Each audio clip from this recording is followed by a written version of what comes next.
again, chapter 4. So chapter 5, which is next week, you'll see, okay, is all about switch configuration. Yeah, there are labs, packet tracer activities, quite a lot of them, okay, that go with that. So I want to allow that its own time. Chapter 4, sorry, Haman? Yeah. Chapter 4 is only it's about 25 slides actually. Once I go past the first of it, it's not much at all. Right. So here we go. What's that? What's that? When is the next holiday? You want to see? I was planning it out, by the way. I was seeing here, I was thinking, what's going on? Oh my God, here I am this week, yeah, 16th of March, sorry, we're 13th, right? I'm meant to be doing it anyway, 2 chapters this week. I was like, well, I better do it then.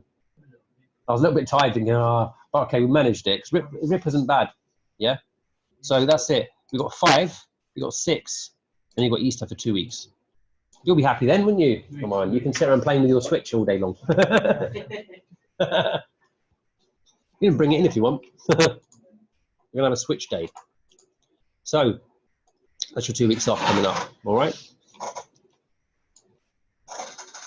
So, here we go. Back on the old switches now. Now, this is not about chapter because it's very theoretical. Okay, it's about convergence, switch networks, and how you do manage frame forwarding, which we already did before in chapter 2, last CCNA one, we did switches then. Okay, so we do convergence, switch networks, and the practicals we can do the next time. Right, here we go.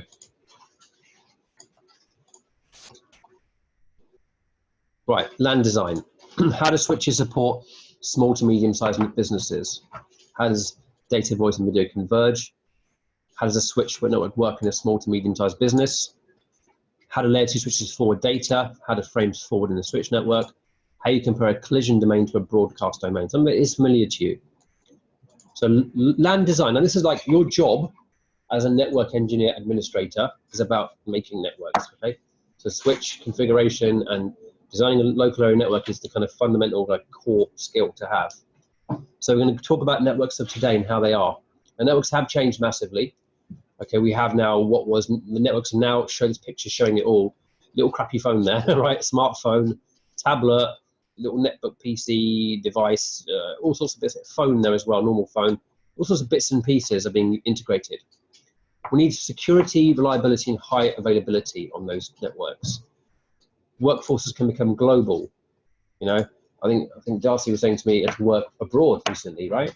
Darcy, how do you manage that? You have to remote in from outside to another country, yeah, and go through clearances, yeah? Yeah, and like with the complexity of networks, how is your network supported in that situation? Like you're revealing, and he's sort of like, how's the network supported in that situation? How do you connect them through VPN? Is it through Telnet or some kind of a? No, VPN, overlay tunnels. Through various tunnels, right? So you've got to actually, those tunnels are things you learn about in Ccna 4, by the way. So you've got to go through these various approaches to get things connected. And because we've got more convergence type of traffic, we've got data, voice, and we've also got video as well, right? As a big one we're using nowadays. Lots of traffic. So we've got to converge all those things together: IP phones, gateways, video support, and conferencing. Okay. And why do we do this? We want just one physical network we can install and manage. We don't want like multiple networks to look after. Cisco is something called a borderless network. Borderless means, although it has got borders, the idea is that because Cisco talks to Cisco, no matter what in the world you have, okay, Cisco can create no borders, okay? So because you're having the same kind of protocols, the borders get taken away.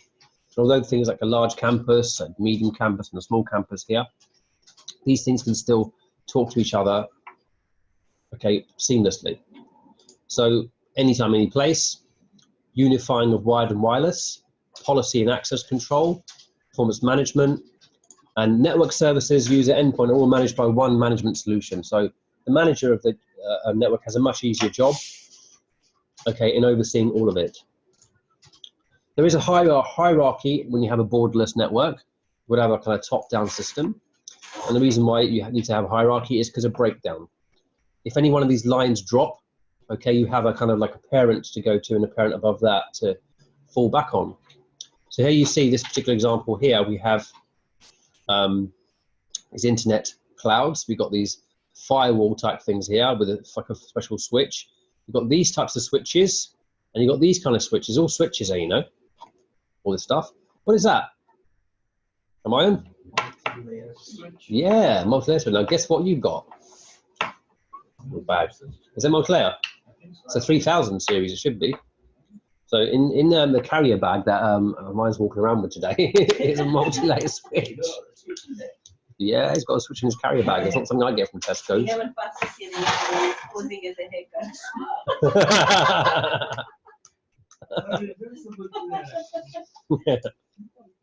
Okay, the principles of borderless design. Okay, following principles: hierarchical, understanding the role of each device at every tier, which means level. Modularity means we can put together, literally modularize our network. We can expand and add on other modules to our network and add on more services. Resiliency, always available. Look at the crossovers here, so many crossovers. And this is like a tunnel here between these two. Okay, an always available network. Flexibility, intelligent traffic load sharing, the old QoS. We can prioritize data or voice over normal traffic. And these three tiers are called access, distribution, and core. Access is where we get into things. Look at these phones and PCs, our kind of access point. Distribution, and we have something called then the core layer here, which is the backbone, okay, which handles, I mean, these are all switches here, but they're all doing different things at different levels. So what do these layers do? We have an access layer, which gives network access to the user. That's the kind of layer down here, okay, so network access. We have the distribution layer, interfaces between the access and the core layer, okay, it's like the in-between of the two of them. That distribution layer aggregates layer 2 broadcast domains and layer 3 routing boundaries. Okay, so what we're doing here is we're mixing together the broadcast environment of a network, okay, and the boundaries too. So the domain is like how many devices there are, like imagine like a cloud of stuff on layer 2. All those different domains with broadcast, all these different PCs here, all the network cards, that's all like our domain. And layer 3's routing boundaries are the routers and their boundaries themselves, and what they can contain. How can we aggregate the mixture of the routing level and then the kind of local area level? So you need some clever switching, routing, and policy functions to do this. And so go down to another core layer is your backbone, and that is the gives you isolation or fault and high-speed backbone connectivity. Okay, smaller networks, okay, that don't need a separate distribution and core layer, they don't have these two together, okay, separated, they collapse these things entirely. Okay, they're the collapsed core design, and these two levels, core and distribution, become one thing. Okay, they're not separated. They're separated here, okay, because it's a larger network and lots of routing boundaries. So we can collapse this on a smaller network. That's called a two-tier campus or collapsed network design. Remember that distribution and core are integrated. All right. So the role of switch networks, one of the things is actually quite cheap and cost effective. How much your router cost you, mine? How much does the switch cost you? £30. It's cheaper, isn't it? Yeah. It's a layer 3 switch. So the layer 3 switches, what they can do is they're actually a little bit more expensive than most switches are. Okay, you got a good deal, by the way. Yeah.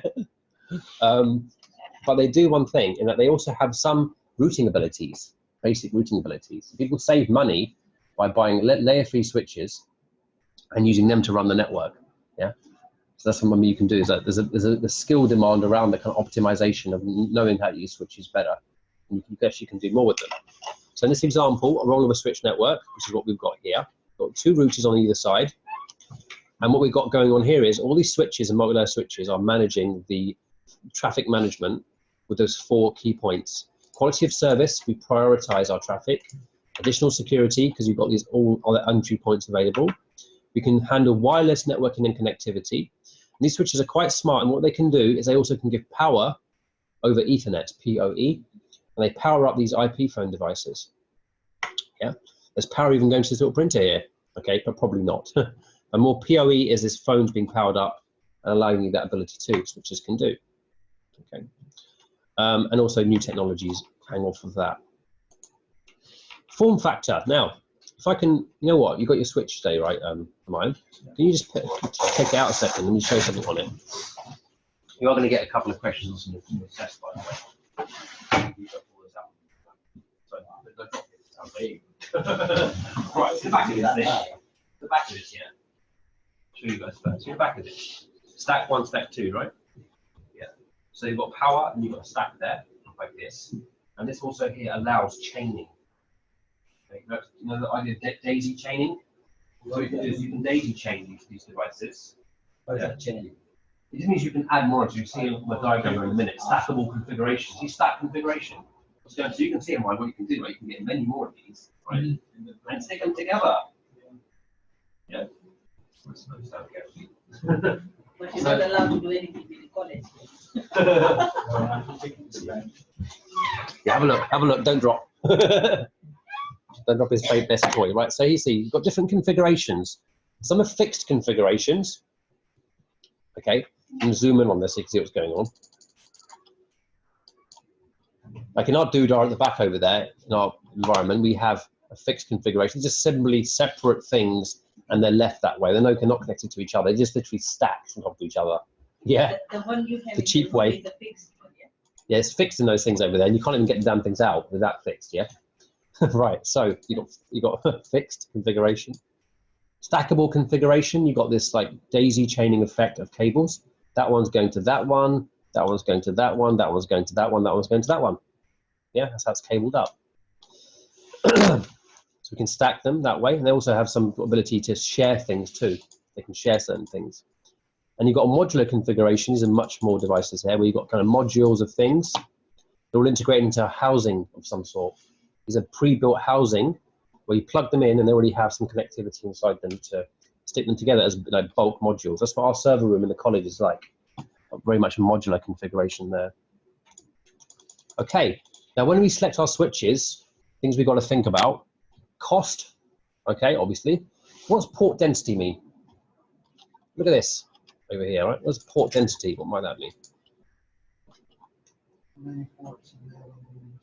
Yeah, it's simply the intensity of number of ports on the back of these devices, yeah?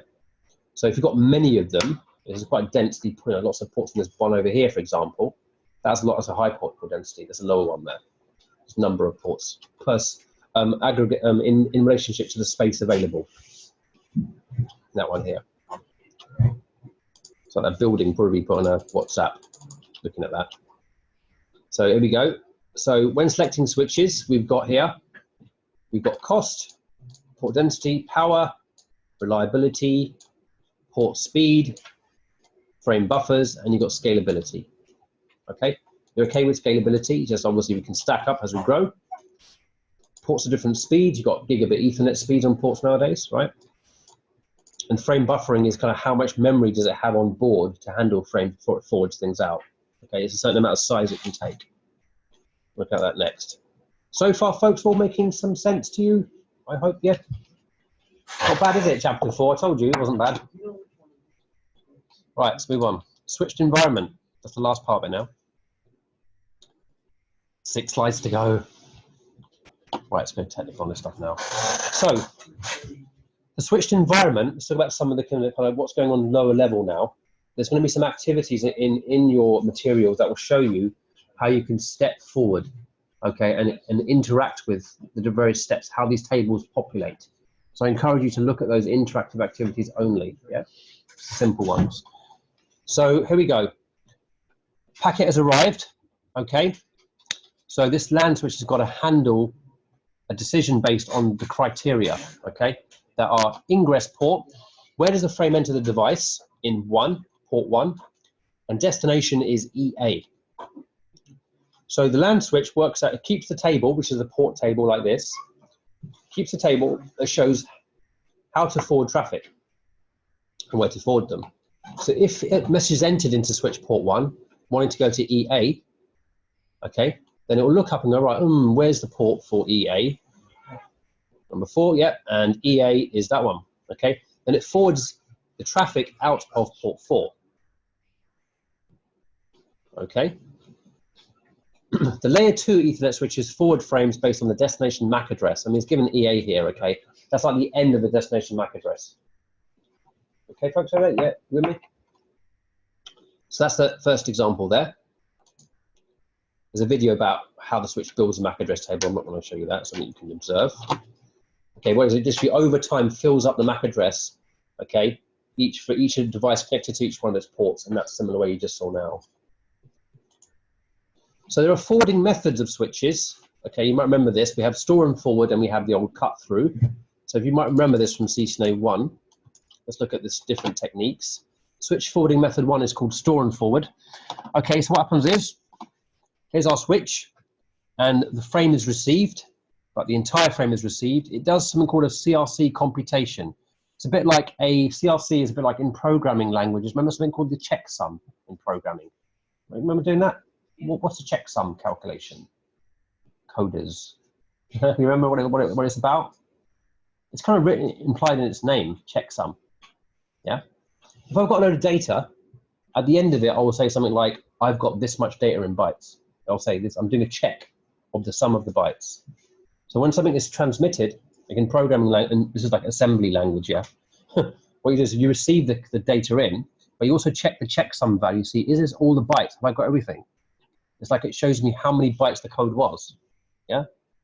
So you wrote your code, you had like maybe 10 lines of code, and this checksum said 10 lines of code, okay? So when you look at it, you go 10 lines of code. Have I got 10 lines of code? And when it has, then I know I've got it all. Entire frame received. The CRC is very similar to this, okay? It's like a kind of a summary of information that relates to me receiving everything. So if the CRC is valid, okay, and it's all in, okay, the switch looks up the destination address, which determines the outgoing interface. So like before, it was EA, right? Which port is EA on? It was 4 before. So which interface? Port 4, out I go. Port 4, off we go, out the switch to destination. Great thing, switches. And that's called a store and forward. So I take it all in, I do the computation, and I send it out. Okay, a bit more processor intensive because I'm reading it all. Next type is different. It's a bit more like, should we say it's a bit more lazy. It doesn't do the whole thing.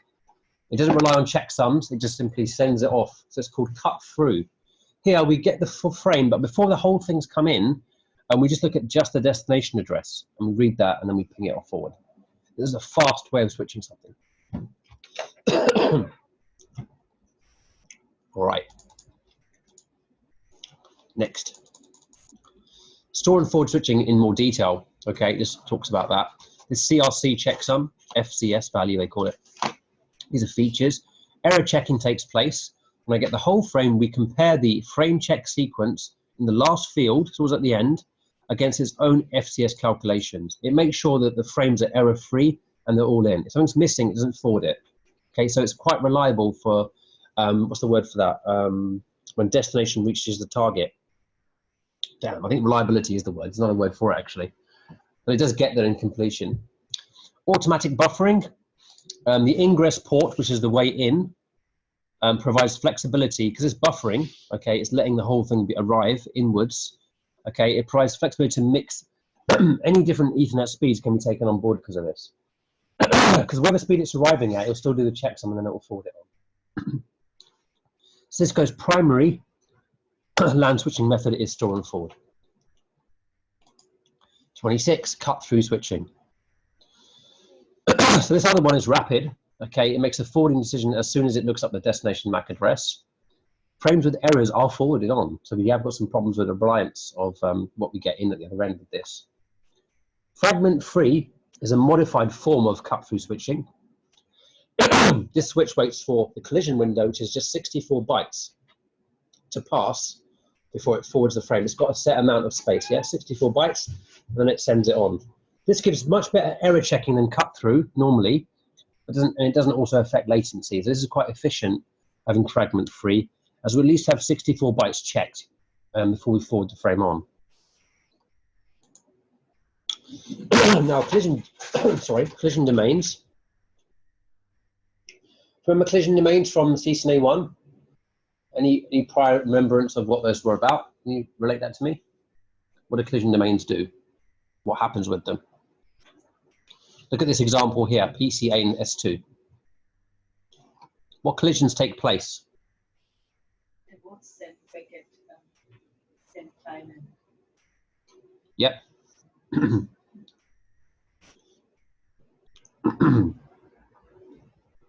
The biggest problem occurs when you have different devices on different duplex modes, right? So say you've got a half duplex device and a full duplex device.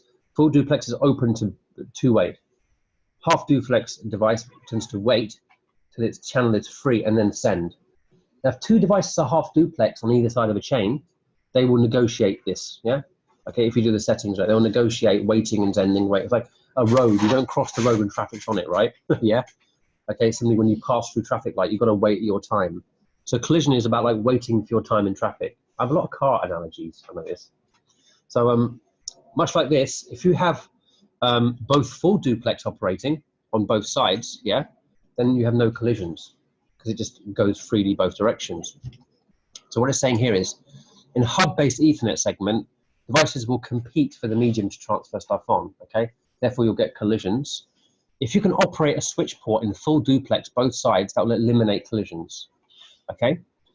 Ethernet switch ports auto-negotiate full duplex if the other device, okay, is full duplex too. So if you're like full duplex, I'm the full duplex, we're going to negotiate and we're doing stuff, yeah, we're going to exchange, right? But, okay, if I'm connected to a half duplex device, the switch port also operates in half duplex, okay? And that makes a collision domain take place. So it's just a little visual here of the auto negotiation process. Now broadcast. Do we have any say to, let's say, if the switch is half or full duplex? Do you have any say in it? You can configure that as well. It's a configuration. Part of it's hardware. What can the hardware do? So like legacy stuff can't do certain stuff. More modern stuff does. Yeah, so like Hermione switch should be full duplex, right? Yeah.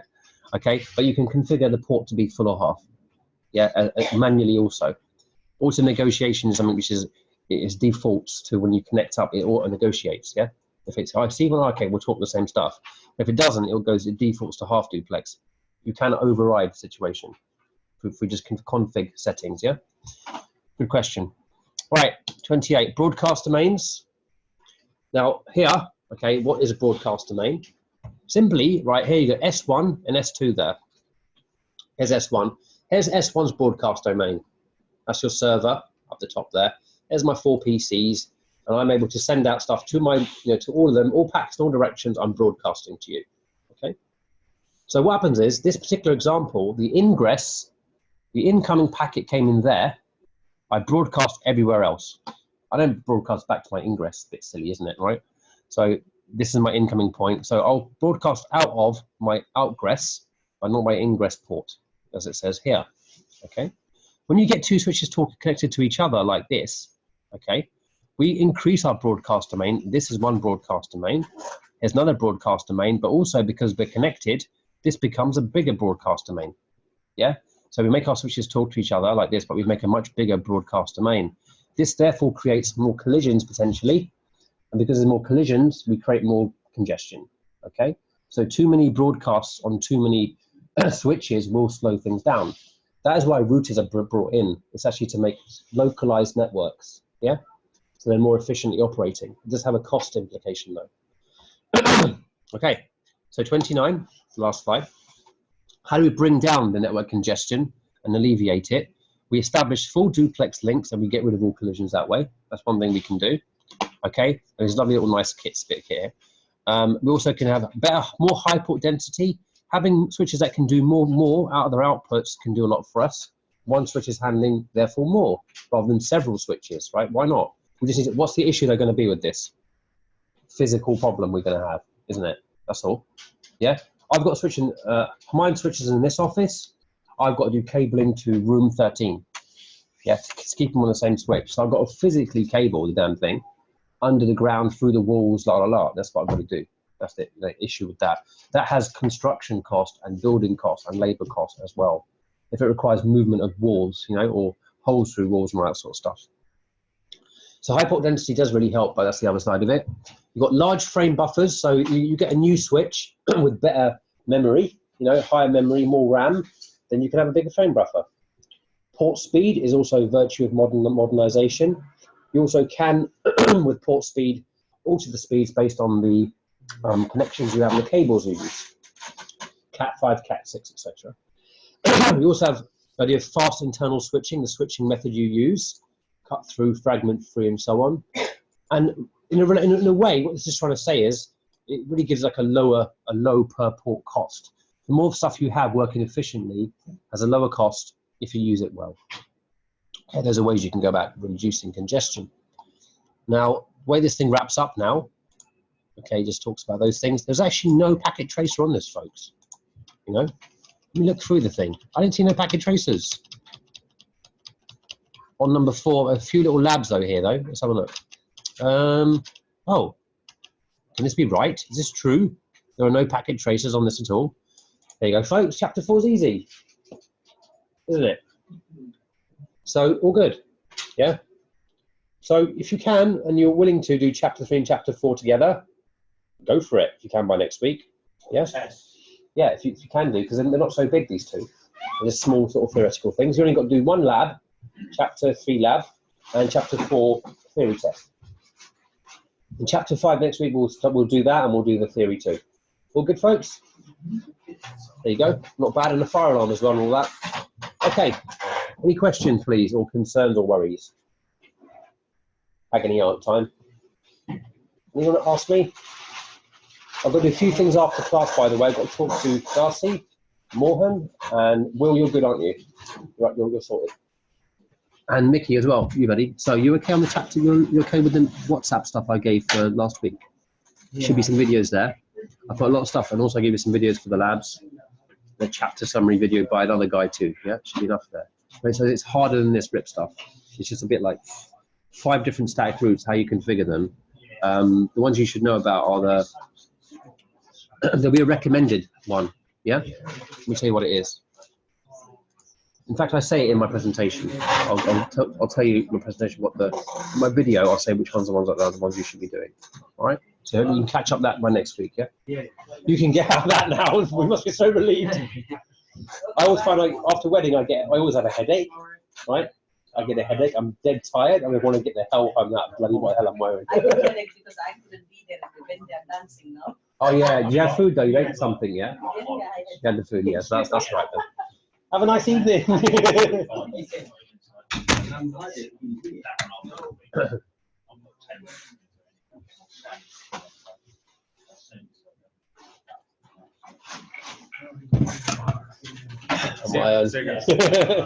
Look after your switch. Maybe you should give it a name. H1. H1. HA1. Right. Right, folks, you've got some. If you want to hang on, you can look at the lab for chapter 3 if you'd like to. You want to next week. Watch the football then. Yeah. Good. Is there any football today? Probably.